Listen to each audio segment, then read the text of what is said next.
Hello, I am Springfield, Kentucky Mayor Debbie Wakefield, and it is indeed an honor to submit an application to HGTV to request that our city qualify and hopefully win your contest, looking for a U.S. town in need of a complete makeover. We have done a lot in our downtown, but to reach our true potential, we have more work to be done. And who better than HGTV can help us to achieve that potential? And now I will turn the program over to our Main Street Director, Nell Hayden, to give you more detailed information about our city.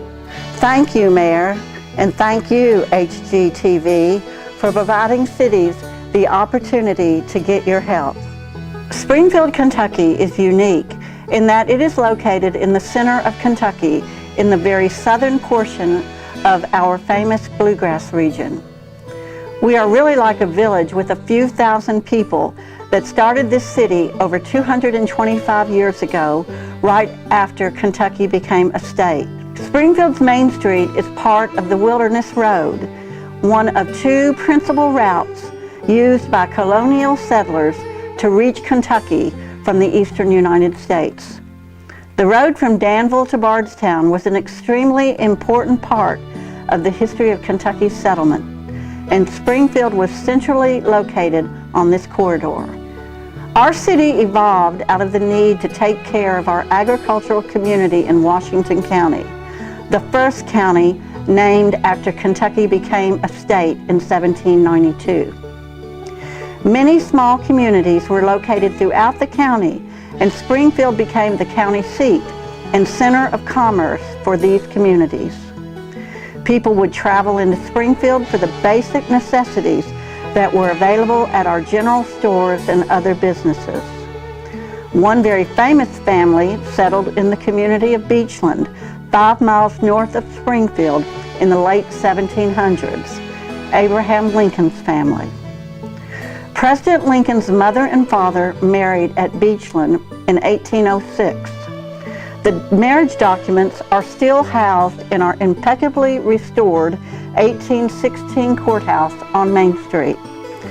However, the president was not able to locate documents when he was a candidate for the President of the United States, generating rumors that he might, in fact, be illegitimate. The documents were located in downtown Springfield 15 years after his assassination. The sculpture of Lincoln that is on our new Judicial Center Plaza is one of the highlights of our Main Street and depicts the bewilderment in Lincoln's face of not knowing if and when his parents married. Our community is indeed very proud of the preservation of our 1816 courthouse in the center of our town. City and county leaders have taken great initiatives to preserve this beautiful building for the past 200 years. Historically, community and city officials have been very involved in taking great care of our buildings and to especially keep our landmark institutions in our downtown corridor. While many main streets in the United States have seen their courthouses, libraries, and other essential services move out of town, our community has worked successfully to keep these vital institutions within walking distance of residents and in our downtown. It makes great economic and cultural sense to keep our heritage on Main Street. All of the buildings in downtown Springfield are architecturally significant and are on the National Register of Historic Places. Although a few of our distinct buildings in downtown were built in the late 1800s, the 1900s were significant for Springfield because our city became the hub for tobacco sales in central Kentucky. This brought great commerce to our community, and the city reaped many benefits and saw significant buildings constructed, such as the Romanesque Revival Robertson Building, the Opera House, and the Walton Hotel. In the 1900s, residents would shop at two very large department stores that carried most any items you needed. The tobacco industry was an economic boost for our city. In 1992, the tobacco industry was still booming in Kentucky. The city's 4 warehouses had a total of 100 employees and millions of dollars generated from tobacco. 10 years later, there were no warehouses open for tobacco auctions. The demise of the tobacco industry had a significant impact on Springfield. Thankfully, community leaders have been successful in replacing tobacco-related jobs with industrial jobs. We also are blessed to be in the center of the Kentucky Bourbon Trail. Although Springfield is not on the trail, we have thousands of people traveling around us every day and have the potential to bring these travelers into our city.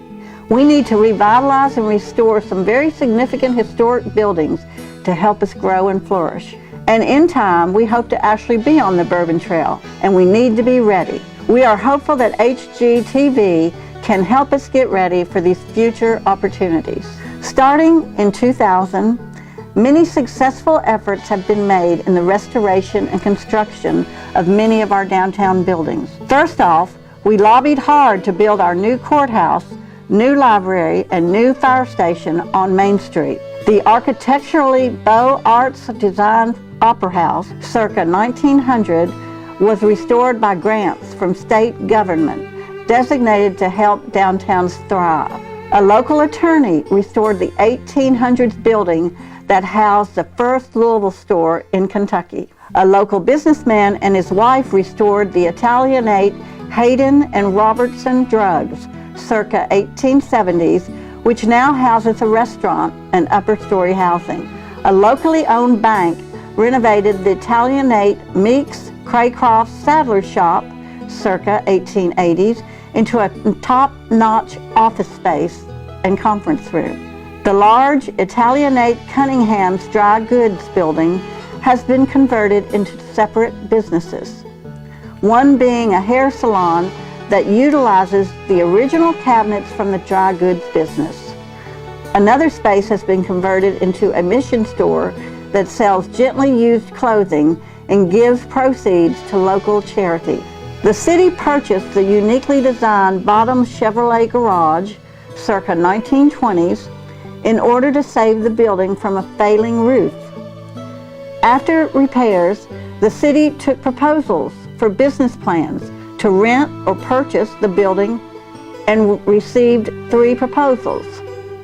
The winning proposal was Mordecai's on Main, which has now become recognized as one of the most outstanding restaurants in Kentucky. Other buildings have been restored by private owners, but there are still a few that need help desperately. And that is where we know HGTV can help us tremendously. We look forward to showing Aaron and Ben Napier with HGTV all of our Main Street, and their recommendations for improvements will be greatly appreciated. Springfield's Main Street has a number of architectural jewels in the downtown commercial district that could use design work to make them shine and make Springfield one of the most architecturally significant small towns in America. Our village of less than 3,000 people, starting in 1793, has built buildings along its Main Street corridors with many architectural influences. While we have a large number of buildings with Italianate influences, we also have all of the following architectural designs represented: Bungalow Craftsman, Colonial Revival, Art Deco, Craftsman Commercial, American Foursquare, Queen Anne, Neoclassical, and Romanesque Revival. Springfield also has some downtown empty lots that HGTV could help us with in providing more parking and or pocket parks with added parking. The sky's the limit with needed design. East and West Main Street also have many privately owned homes that are or can be gorgeous. Our Main Street also has 4 very active church communities, churches that are also historic architectural jewels. These students are standing in front of one of those jewels, a church built in the Richardsonian Romanesque style. We are so excited to submit this application to HGTV.